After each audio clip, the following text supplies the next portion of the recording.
tem uma história completa. O Odisseu foi para a caçada com o javali, foi ferido pelo comílio do javali, pelo odontos do javali, certo? Ele feriu o javali, foi curado, ele volta para casa.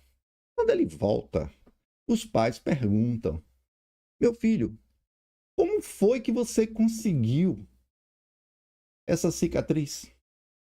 Porque, evidentemente, né, ele chega lá com uma faixa branca enrolada na coxa, chama a atenção de todo mundo, e todo mundo quer saber. Né? E os pais primeiro, né? O Laerte, Anticléia, meu filho, o que foi que houve com sua coxa? O que foi isso? E aí Odisseu senta e conta a história. E isso é interessante porque no texto da Odisseia, o contar a história é mais importante do que viver a história. E aí vocês têm que entender esse detalhe, que é curiosíssimo. O Homero, do jeito que ele escreve, parece acreditar que a história da cicatriz que o Odisseu conta para os pais é mais real do que o próprio fato. Então, vocês notam que é um poeta que escreve a mesma coisa duas vezes. Parece uma repetição, mas não é. O que é que ele faz? Ele conta o fato do Odisseu ter sofrido o ataque do javali ter ferido a coxa, ele conta, e depois ele conta o Odisseu contando isso para os pais.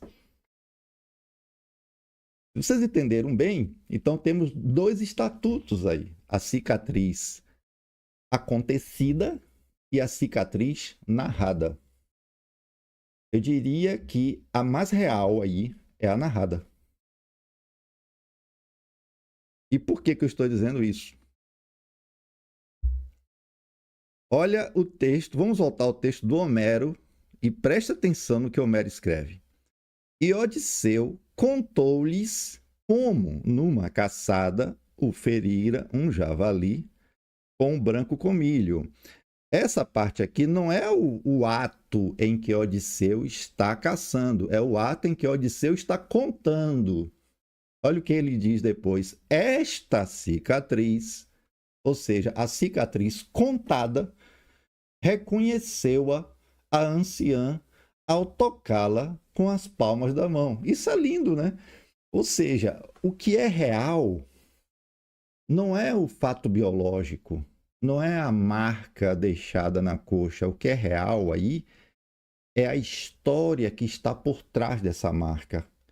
É a narrativa que eu juntei a essa marca. É essa narrativa que a anciã toca. Porque, olhamos agora retrospectivamente, né? Vamos raciocinar comigo. Se Odisseu tivesse chegado na Ítaca, de volta do Parnaso e na Ítaca, com a cicatriz, e não tivesse narrado a ninguém, as pessoas iam reconhecer ele pela cicatriz? Não. Então, Odisseu ficou conhecido na ilha de Ítaca como um homem, que caçou o javali, que feriu o javali e foi ferido pelo javali. Isso é Odisseu. E ele vai usar essa cicatriz como uma espécie de registro de identidade dele. Então, toda vez que ele ficar disfarçado, toda vez que alguém precisar de um comprovante de que ele é Odisseu, ele vai mostrar essa cicatriz, porque não é só uma cicatriz, é a identidade dele. Ou seja, ele nasce ali. Ele nasce no momento em que ele conta essa história da cicatriz. Isso já foi objeto de vários ensaios, né, literários. A cicatriz de Odisseu. Porque a realidade dessa cicatriz é uma realidade espiritual e não física. Entenderam? Não é a marca física que conta. É o fato dessa marca ter sido contada. Então, voltando aqui ao texto, né? Esta cicatriz, ele não diz essa, aquela cicatriz. Esta aí, qual foi? A que o Odisseu contou. Então, o que é que significa? O conto, a narrativa sobre um homem, sobre o herói, é mais real do que os feitos do herói. Então, a gente tem a ideia do herói, aquele que realiza os feitos, e temos a ideia do poeta, que é aquele que conta os feitos. Homero era um poeta, e o que Homero quis dizer é: Aquele que conta os feitos está entregando para a posteridade algo muito mais real do que os feitos em si mesmo. Porque, de fato, se fosse apenas feito e ninguém soubesse, não teria realidade nenhuma. Aqui, o conceito de realidade é claro. O que é real? O real é aquilo que um grande número de pessoas participa, contempla, testemunha, né? Vamos raciocinar em termos filosóficos aqui, né? Para a gente pensar aqui esse tema do segundo nascimento, do que é o real. Qual é o homem real? É o homem espiritual? É o homem que nasceu de novo em espírito ou é o homem carne? Vamos pensar. Vamos supor que eu tenha tido um sonho. Eu sonhei, sei lá, um elefante cor-de-rosa com asinhas voando ao redor de Marte. Bom, esse elefante existe? Existe porque eu sonhei. Mas ele só existe para mim. Ninguém testemunhou esse elefante. Ele só existe para mim. Portanto, ele não é real. Aquilo que existe e que só um testemunhou não é real. O que é real? É aquilo que existe e é testemunhado por várias pessoas. Então, um banco de praça é real porque todo mundo vê. Não é só porque está na praça pública, mas porque todo mundo vê. Então, qual é o Odisseu real? Qual é a cicatriz real? É aquela que ele sofreu com javali ou aquela que ele contou e que todo mundo ficou sabendo? Qual é a cicatriz que todos testemunham? É a cicatriz ouvida. Então, a pessoa do Odisseu nasce aí. E aí vem uma dica. De onde vem a palavra pessoa? Vem do soar.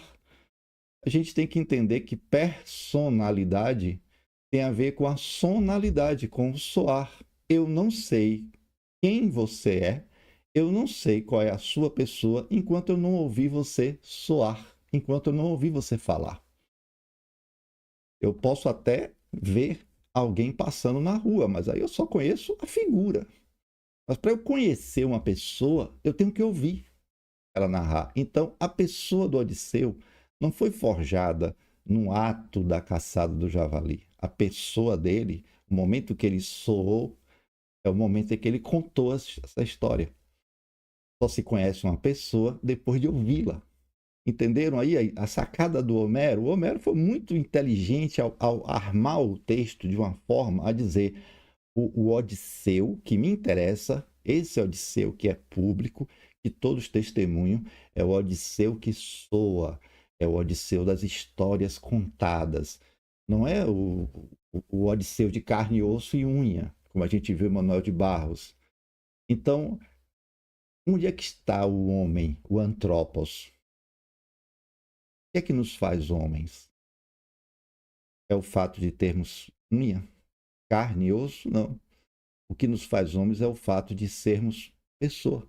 É o fato de podermos soar. É o fato de podermos falar. A fala não é só um atributo do animal, é aquilo que nos define. Nós somos, por definição, um animal que fala.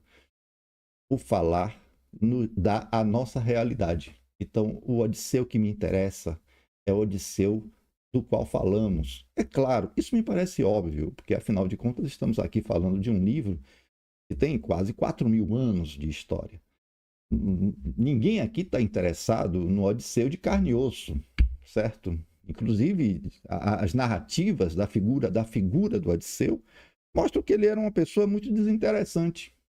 Não tinha nenhum traço físico, como se fosse um guerreiro. Não, era uma pessoa normal.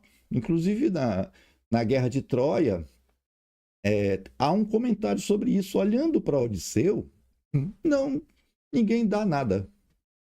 Mas quando ele começa a falar, aí o poder dele vem. Então, é esse Odisseu que nos interessa. É esse Odisseu que nasceu da fala, nasceu dos contos, e é esse Odisseu que está vivo, né? É o Odisseu que nos interessa, né? Eu quero acreditar nisso.